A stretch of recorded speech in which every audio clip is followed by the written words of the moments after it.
Hello, everyone. Welcome to Developing Palates. I'm Aaron Loomis, and with me, as always, is Jiunn Liu. How you doing, Jiunn? I'm doing good. So today we are talking about the Eiroa The First 20 Years Colorado Robusto. Cigar is 5" by 50 ring gauge. Comes out of the El Aladino factory in Honduras. Wrapper and binder and filler are all listed as Honduran. Blended by Christian Eiroa. Price point is $12.25, and the cigar was released in April of 2017. So with that out of the way, Jiunn, what was your pre-light experience like? I had a very good pre-light. Thought the Robusta had a very oily medium brown wrapper shade. Things well pressed, seems tight. Bunch of roll felt pretty good. Uniform even gave throughout. Head done with a good triple cap on it. Smelling the wrapper, I got cedar and barnyard. Smelling the foot, chestnuts, white pepper, cold draw, strong sense of like super tasty nuttiness, and balanced white pepper spice.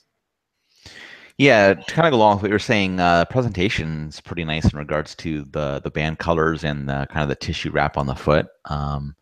Kind of cream color tissue wrap, cream colored band, a little bit of red, gold, and black along with it. So it's pretty nice looking. And the tissue wrap doesn't cover up too much of the cigar, so you get to see enough of the wrapper to kind of see what you're getting into before you have to slide that off. So that's nice. In regards to flavor, take us through your flavor profile.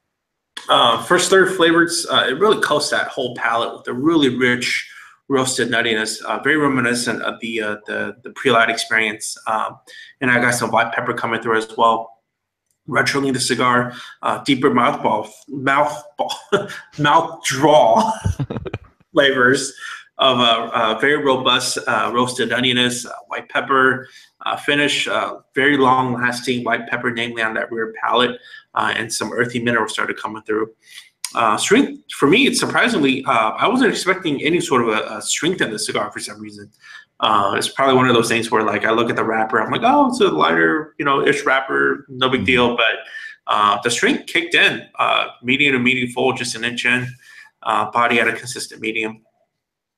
On the second third, I thought it became sharper in minerals, and it created this really nice slick and oily spice to it. And that slickness and that spice kind of drowned out a little bit of that rich roasted nuttiness. On the retro, same intensities and sharp minerals and white pepper. Finish, that same lasting mouth watering, dry roasted nuttiness and minerals. Strength still medium full and body medium. The final third of the cigar, it actually was the same as the second third. I thought it was still sharp minerals, slick white, slick oily pepper, roasted nuts, retro. Still give it that sharp minerals and white pepper. Finish long, lingering, dry roasted nuttiness and minerals. So just really good, like overall, like mouth watering, oily kind of mouth draw notes. Mm-hmm. Yeah, for me, the cigar started with a mix of wood and very pronounced cinnamon. A little further in, a little bit of cream joined in and tied that wood and the cinnamon together pretty nicely. Retrohale was a lot of cinnamon along with a little bit of cream. About an inch in, that cinnamon faded back, the cream went away, and the wood kind of took front stage.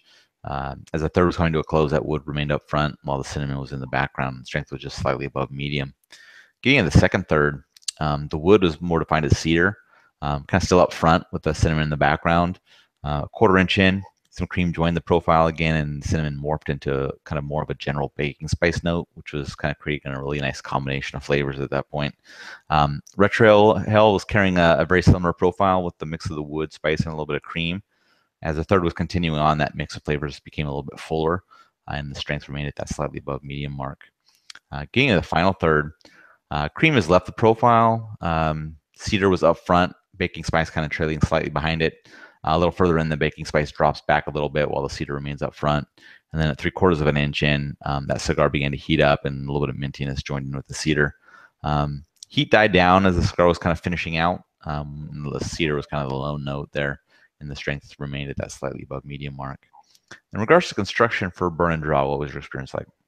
I thought the burn was very good and draw perfect. So within the burn, only downside was a couple of minor touch-ups that I did to just kind of even out that burn.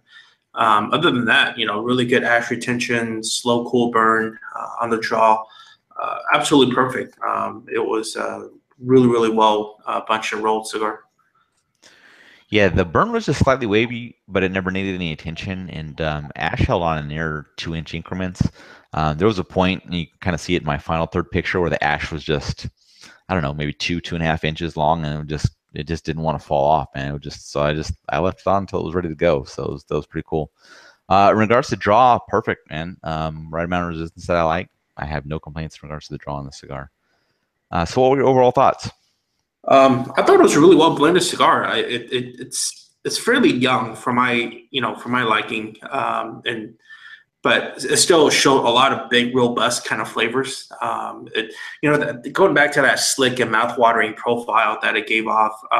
Every time I taste a cigar that's like that, it reminds me of like having, especially something perhaps that's used as like medio tiempo or like a young Cuban cigar that's good that it's just going to lay down and give you something like a big treat down the road. So I think this cigar is going to be like that. I think it's pretty good now, but I think it'll age really well. So yeah, I mean, I think folks should pick some up and smoke it now. And if you really like that punch, more of a punchier kind of a flavor profile, smoke it all now. If you and then save some so that kind of down the road when it kind of blends better and marries better, give it more of a balanced melted profile. Yeah, cigar started out with a good dose of cinnamon, which I really enjoy, and then created a nice mix of the cedar and the cream. Second, third is kind of really where the cigar shined for me with that mixture. The final third fell off a little bit. Construction was very good. I mean, I can see why this cigar is getting some praise from some of the other people out there in the media side. I think I'd be interested in trying this on a slightly larger Vitola, like Toro size. I'd just be curious what that extra inch would be able to do to be able to see if you can get some of those flavors to last a little bit longer in this one. Strength's right around medium, so I don't think it's going to be too strong for anybody. And it's definitely something I'm interested in smoking more of, just kind of like you were saying, like how these would do with a little bit of rest to them, just to see if they if they kind of meld together a little bit more and give a different profile. But that'd be interesting to see. In regards to scores, we scored it identical, so 7.07. How do you think that matches up with your experience? Match as well. I mean, this goes down on the books on another the ones that I scored the same for this year. So, good young-ish profile, but very tasty profile. Really good construction, and this so this is kind of where the qualitative descriptions come in, right? Like, even though technically I have a bunch of cigars that scored this exact score this year so far. The difference is like, which of these do I really like and would buy, right? And have for my own collection. And this is one of them, more for the Asian potential. So, Right. In other words, it was really good. So. Yep.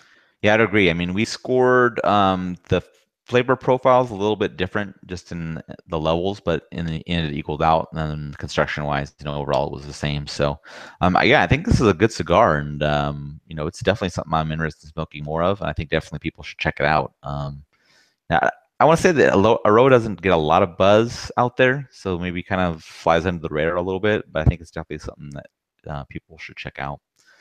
Any other final thoughts from you? No, I agree with you. I think folks should really check this one out. I mean, if you're going to talk about, the industry, post this year's IPCPR cigars that came out that are good, this is one that many should try. Yep, agreed. If you're just catching this video on YouTube, please subscribe to us, but also check out the full written review on the website, developingpalates.com. Be sure to follow us on all the social media channels, Facebook, Instagram, Twitter, and Google+. And you can catch all of our review recaps on podcasts, so iTunes, Google Play, and Podbean. Thank you for tuning in, and we will catch you on the next one.